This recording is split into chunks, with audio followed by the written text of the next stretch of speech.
Kita lanjutkan breaking news. Kita sekarang sudah tersambung dengan Rangga Hilman yang saat ini berada di depan kantor PT Kernel Oil, perusahaan yang diduga terlibat dalam kasus penangkapan Kepala SKK Migas Rubiandini ini. Rangga. Ya, baik. Ya, apa yang bisa Anda laporkan dari sana? Saat ini kondisi kantor PT Kernel Oil yang terletak di lantai 5 gedung equity di bilangan SCBD masih kosong dan masih terkunci. Sebelum saat pukul 8.30 pagi tadi, tim Metro TV sudah mencoba untuk meminta keterangan terkait dengan masalah penerimaan suap dari Kepala SKK Migas. Karyawan yang ada di tempat baru ada 5 orang dan menolak untuk memberikan keterangan terkait dengan masalah tersebut. Menurut salah satu karyawan operasional, manajer yang biasanya mengelola atau di kantor tersebut sedang tidak ada di Jakarta dan berada di lokasi di luar kota karena namun manajer tersebut akan segera menuju Jakarta dikarenakan telah mendengarkan berita suap ini. Dan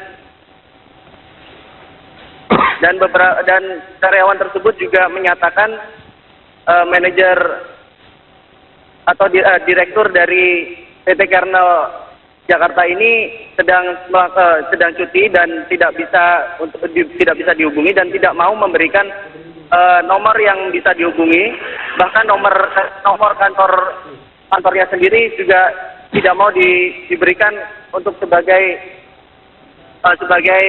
sarana untuk mengupdate informasi. Ya, begitu. Baik, Ralf. Baik, satu lagi Rangga, selain yang Anda lihat tadi, apakah ada aktivitas sebatas misalnya saja, seminimal tamu yang keluar masuk? Apakah atau betul-betul pintu tertutup untuk siapapun, bukan hanya untuk media wartawan seperti Anda? Iya, menurutnya mereka baru mendengarkan berita ini baru tadi pagi, sehingga mereka tidak tahu menahu siapa yang bagian dari atasan mereka yang melakukan hal ini, sehingga mereka tidak berani untuk memberikan informasi atau keterangan lebih lanjut, sehingga mereka memutuskan untuk tidak membuka kantornya, sehingga wartawan pun saat ini tidak bisa masuk kembali untuk menggali informasi lebih dalam. Oke, baik. Terima kasih Rangga. Rangga melaporkan dari luar kantor PT Kernel Oil di Jakarta. Dan sekarang sudah bergabung bersama kita, masih ada Bang Pandey Raja Silalahi, dan bergabung bersama kita dari ICW, Firdaus Ilyas. Selamat siang, Firdaus. Selamat siang, Mas. Kalau kita lihat yang barusan dilaporkan rekan Rangga, reporter kita di sana itu, kalau PT Kernel Oil ini apa yang bisa Anda informasikan? Ya, pertama memang mengagetkan ya, artinya untuk kalau juga dari pihak yang memberikan suap ini PT Kernel Oil, perusahaan asing ya? Perusahaan asing yang notabene tidak begitu terkenal dalam industri migas kita, baik itu di hulu ataupun di hilir. Gitu. Tapi kalau kita baca dari website gitu ya, PT Kernel Oil ini gitu ya, dia terlibat di dalam usaha niaga, terutama untuk crude dan produk migas. Nah, dia mempunyai cabang di Indonesia, kemudian dia aktivitas utamanya itu berasal dari Singapura gitu ya, kantor pusatnya, kemudian khusus untuk Asia Tenggara, terutama Asia Timur, Asia Tenggara begitu. Saya pikir bisa saja memang kalau dilihat ya, satu kalau kita bicara industri migas, terutama dalam konteks kewenangan SKK Migas, mereka kan lebih berwenang dalam konteks upstreamnya, hulunya, artinya mulai dari operasi migas, kemudian juga penjualan minyak mentah atau gas gitu ya. Kalau kita baca salah satu kewenangan yang dimiliki oleh SKK Migas dalam Undang-Undang 22/2001 adalah SKK Migas atau BP Migas misalnya berwenang untuk menunjuk atau memilih gitu ya perusahaan yang akan melakukan penjualan minyak mentah bagian Indonesia. Dalam hal ini misalnya bagian negara RI gitu. Bisa itu oleh Pertamina atau perusahaan yang ditunjuk oleh SKK Migas gitu. Nah, kemudian yang menarik adalah begini kalau kita lihat dalam konteks, walaupun kita tunggu hasil pengumuman KPK nanti sore begitu ya. Pertama dalam konteks misalnya cost recovery, industri migas ini biaya operasinya saja sudah hampir 160 triliun per tahun gitu ya, 15 miliar US dollar gitu. Kemudian juga kalau dalam upstreamnya, revenue-nya itu sudah sampai hampir 600 triliun per tahun. Artinya ini merupakan nilai perputaran uang yang sangat besar. Nah, nilai perputaran uang yang sangat besar ini sangat rentan untuk terjadi misalnya penyimpangan. Dalam konteks yang sangat sederhana misalnya, diskresi dalam penentuan siapa yang akan menjadi trader atau misalnya pemasok gitu. Nah, dalam konteks ini saya pikir akan menjadi sangat perlu untuk dikembangkan lebih lanjut misalnya bagaimana keterlibatan baik itu SKK Migas secara kelembagaan ataupun juga unsur pimpinan terkait dalam misalnya pengelolaan industri migas kita gitu. Karena kan kalau kita lihat misalnya satu dari operasi tangkap tangan ini merupakan operasi yang terbesar menurut saya begitu ya. Artinya level wamen loh, SKK, kepala SKK Migas gitu ya. Nah, kemudian yang kedua kalau kita lihat apakah di dalam konteks kewenangannya misalnya kasus ini atau diskresi ini atau penyimpangan ini misalnya hanya melibatkan seorang pemimpin SKK Migas atau misalnya dia hanya dalam konteks perizinan di mana misalnya kewenangan SKK Migas hanya rekomendasi misalnya nanti.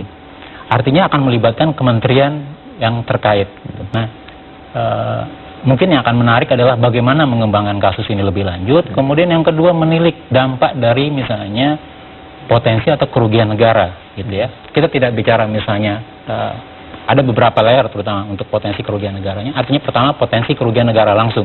Artinya nilai atau revenue yang seharusnya diterima negara kemudian berkurang karena misalnya diberikan kepada perusahaan A, kemudian perusahaan A misalnya di dalam penjualannya mendapatkan fee misalnya, anggaplah $1 per barrel misalnya.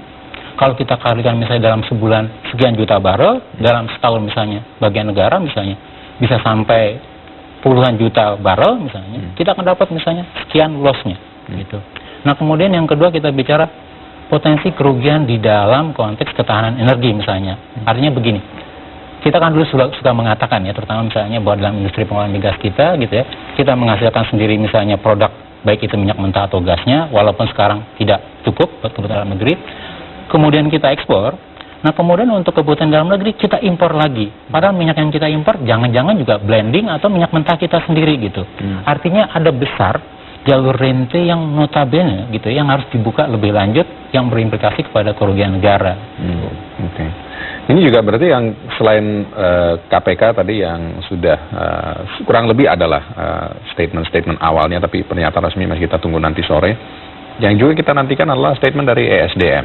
Ini apa yang bisa kita harapkan antisipasinya kalau mendengar dari ESDM sendiri, dari Bang Pandi dulu?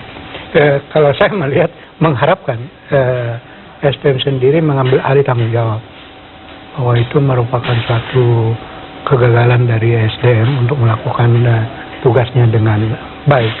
Kenapa seperti yang dijelaskan Pak Firdaus tadi, dampaknya ini akan begitu besar. Kenapa target kita menurun untuk tahun anggaran kemarin? Ini akan menjadi pertanyaan dan ini akan menjadi, tidak bisa kita hindari, ini akan menjadi isu politik. Jadi supaya ini tidak berkembang. Kalau saya melihat demi negara ini, Menteri SDM tender resignation. Ya, harus menawarkan kepada Presiden, saya serahkan jabatan saya gagal. Dengan demikian kita bisa membangun kembali kepercayaan itu secara pelan. Apakah lebih transparan? Kita bisa, tapi sudah pusat perhatian kita bagaimana membenahi daripada membiarkan ini menjadi isu politik. Karena pasti besok akan kelihatan siapa yang terlibat, siapa yang terlibat. Oh, duit seperti ini, kenapa dia berani? Nah, lebih baik didahului secara gentleman mengatakan Pak Jero Acik hari ini menghadap Presiden menyerahkan surat pengunduran diri. Baru Presiden menunjuk untuk membenahi lebih lanjut. Karena akan berkembang, karena nafas kita sangat ditentukan oleh APBN kita sangat ditentukan oleh minyak. Apapun kebijakan sesudah ini menjadi kurang efektif. Itu yang saya khawatirkan sebagai seorang ekonom. Kan investor itu akan berpikir, karena ini kan berita besar. Bukan hanya nasional. Mungkin kalau kita lihat di CNN juga bukan Metro yang duluan. Mungkin CNN sekarang sudah memberitakan ini. Karena ini merupakan suatu hal yang dalam ekonomi kita sangat menentukan. Apalagi dengan saya menunggu tadi yang dikatakan itu bergulir-bergulir. Bola panas, bola liar kasus ini. Ya, memang kalau dilihat memang dari dulu kan ketika misalnya kenapa BP Migas, SKK Migas dibentuk adalah pertanyaan sederhananya kan tata kelola industri migas kita bermasalah. Pertamina tidak efisien, pemborosan, terjadi KKN dan segala macam. pertanyaannya kemudian kan lahir Undang-Undang 2001 ya. Kita tidak berdebat ini produk liberalisasi atau tidak, tapi dalam konteks perbaikan tata kelola. Apakah misalnya dengan kondisi sekarang setelah 10 tahun begitu ya, tata kelola itu lebih baik atau tidak? Menurut kami tidak. Kalau kita lihat misalnya bagaimana pengelolaan di SKK Migas, kemudian relasi mereka dengan perusahaan migas begitu ya. Karena kan kewenangan di SKK Migas itu selain misalnya pemberian kontrak, itu di kewenangan kementerian, mereka mulai dari kewenangan anggaran, kewenangan misalnya untuk membayar atau melunasi cost recovery, pernyataan produksi misalnya, kemudian juga terkait misalnya dengan pengembangan lebih lanjut, artinya dalam konteks bisnisnya, bisnis right-nya begitu. Nah, kalau kita lihat dalam 10 tahun terakhir tidak menemukan perbaikan yang signifikan, paling tidak dalam konteks substantif ya. Polanya masih sama gitu ya. Bagaimana misalnya perusahaan itu masih suka memberikan gratifikasi gitu, jalan-jalan atau suap atau apapun tanda kutip ya. Kita bisa buktikan itu gitu ya. Sehingga kalau tadi pertanyaannya, apakah dia akan memberikan SKK Migas ini memberikan kontribusi yang signifikan, yang optimum bagi penerimaan negara? Kami belum melihat itu begitu ya. Bahkan kalau kita lihat misalnya dalam konteks apa yang dilakukan oleh MK kemarin, salah satu yang menjadi poin penting MK di dalam membubarkan BP Migas adalah bahwa negara harus memberikan kepastian terkait misalnya kepemilikan dan pengusahaannya. Negara harus menjamin dengan pembentukan lembaga pengelola ini memberikan kontribusi ekonomi yang signifikan, dan itu tidak ditemukan atau belum berjalan di dalam SKK Migas ini. Nah, apa yang terjadi pada dugaan untuk sementara yang terjadi pada kepala SKK Migas menunjukkan misalnya bahwa level misalnya ketidaktransparan, level dari misalnya isu integritas misalnya, anti korupsi itu gitu, itu tidak hanya dalam konteks misalnya jajaran operasional misalnya SKK perwakilan misalnya gitu ya, atau misalnya staf atau deputi misalnya, tapi sudah berada pada puncuknya. Nah ini yang menurut saya juga menjadi menarik apa yang dikatakan oleh Pak Pandey tadi gitu ya, bahwa dalam konteks kementerian gitu ya, bahwa ISDM juga harus berbesar hati mengatakan gitu ya, dalam indikator apapun kalau kita mau nilai misalnya, dalam indikator misalnya produksi yang terus menurun, kemudian biaya yang terus membengkak, setiap tahun ditemukan hasil audit yang sama gitu ya, kemudian juga dalam konteks ketahanan energi misalnya, kita tidak menemukan perbaikan-perbaikan. Nah di satu sisi misalnya cadangan kita semakin depleted gitu ya, semakin habis gitu ya, sementara misalnya untuk ketahanan energi nasional kita terseok-seok, catatan besar untuk pemerintah memang. Baik, kalau tadi harapan Menteri mengundurkan diri, mungkin nggak hari ini tapi waktu dekat, Anda bisa lihat itu ada kemungkinan terjadi? Saya melihat yang paling realistis adalah Bapak Jero Wacik mengambil alih tanggung jawab ini, dalam artian melihat bagaimana misalnya bahwa kewenangan atau pengelolaan kelembagaan SKK Migas merupakan bagian dari penugasan oleh Kementerian ISDM gitu.